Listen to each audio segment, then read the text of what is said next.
Mon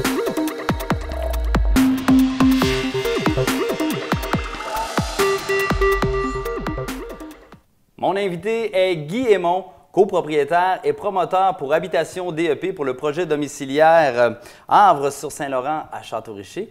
Monsieur Aymon, bonjour, comment allez-vous? Bonjour, M. Rioux, ça va très bien, je vous remercie. Bienvenue à l'émission. Merci. Alors, vous êtes le promoteur du projet Havre-sur-Saint-Laurent, un important développement immobilier dans la municipalité de Château-Richer. Question toute simple pour débuter, Monsieur Aymon. Pourquoi avoir choisi Château-Richer? J'aimais la côte de Beaupré et puis il y avait plusieurs facteurs géographiques qui permettaient d'établir un développement que je qualifie de qualité.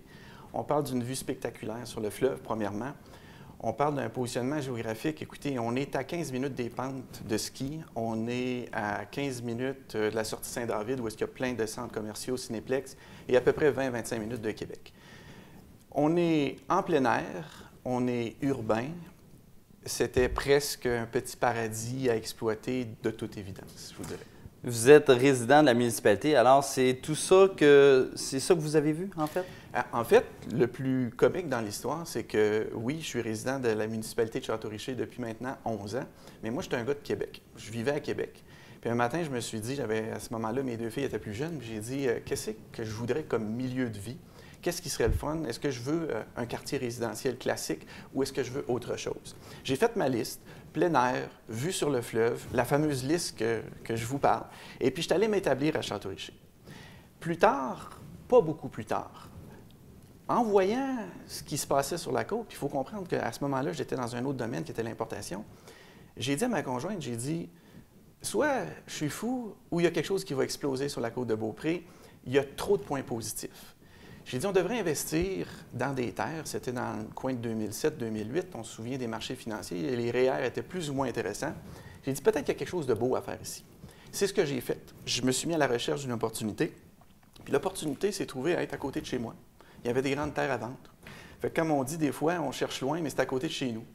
Et puis, ça a été le premier pas vers une nouvelle aventure. J'ai acheté les terres en 2010 et c'est devenu le projet Havre-sur-Saint-Laurent, après de nombreuses étapes, peut-être plus difficiles par contre. Donc, vous avez fait le grand saut. Oui. En détail, parlez-nous de votre projet et ce qui est en train de se concrétiser à Château-Richer présentement. Alors concrètement, l'offre du développement, c'est 200 portes d'habitation.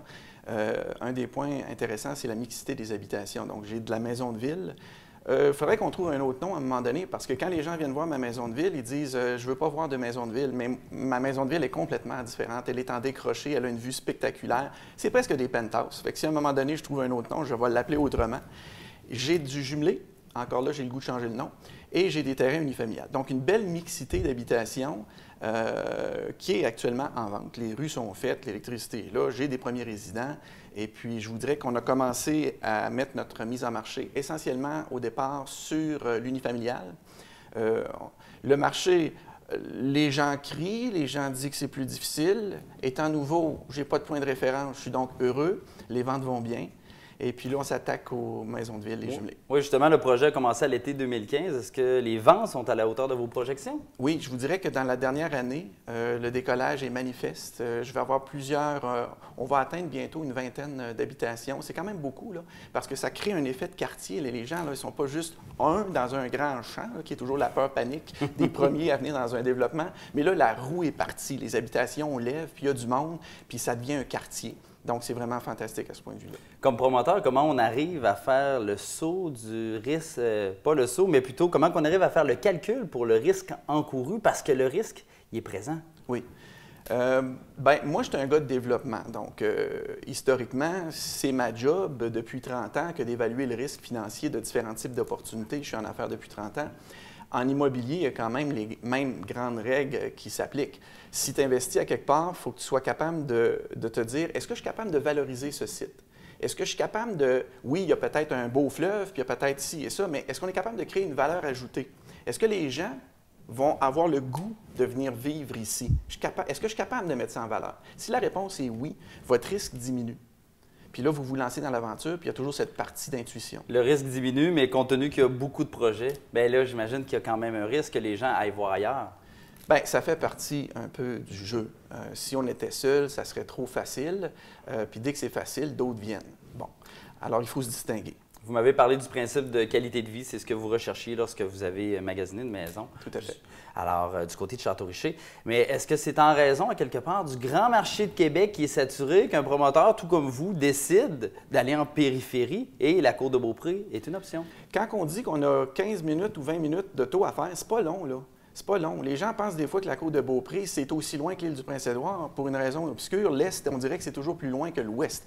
Mais quand on fait le trajet, c'est pas loin. Quand tu te rends compte que tu peux avoir un produit à un prix tout à fait acceptable, puis que tu n'es pas obligé de te faire étrangler pour ton budget d'habitation, ça peut être drôlement intéressant. Ça, c'est un facteur, dis-moi.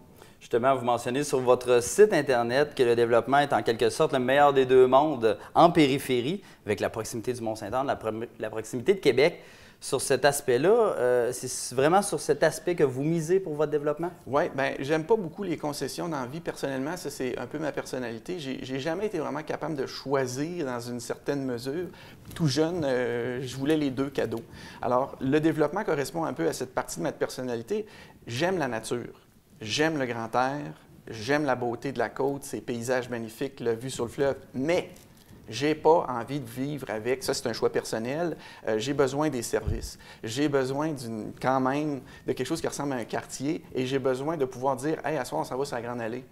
Justement, parlez-moi-en des services, parce que jusqu'à quel point ça vient influencer un promoteur de s'installer dans une municipalité, les services? Bien, tout est une question de projet. On peut avoir un projet dans le fond du bois, puis ça correspond à un segment de marché. La municipalité, vous choisissez en fonction du créneau de marché que vous voulez offrir.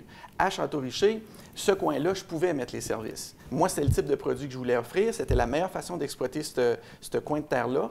Et puis, avec la municipalité, on s'est donc assis, on a regardé les possibilités, l'architecture, parce qu'on a un PIA qui protège le look architectural de tout le développement. C'est un produit en tant que tel, le développement, là.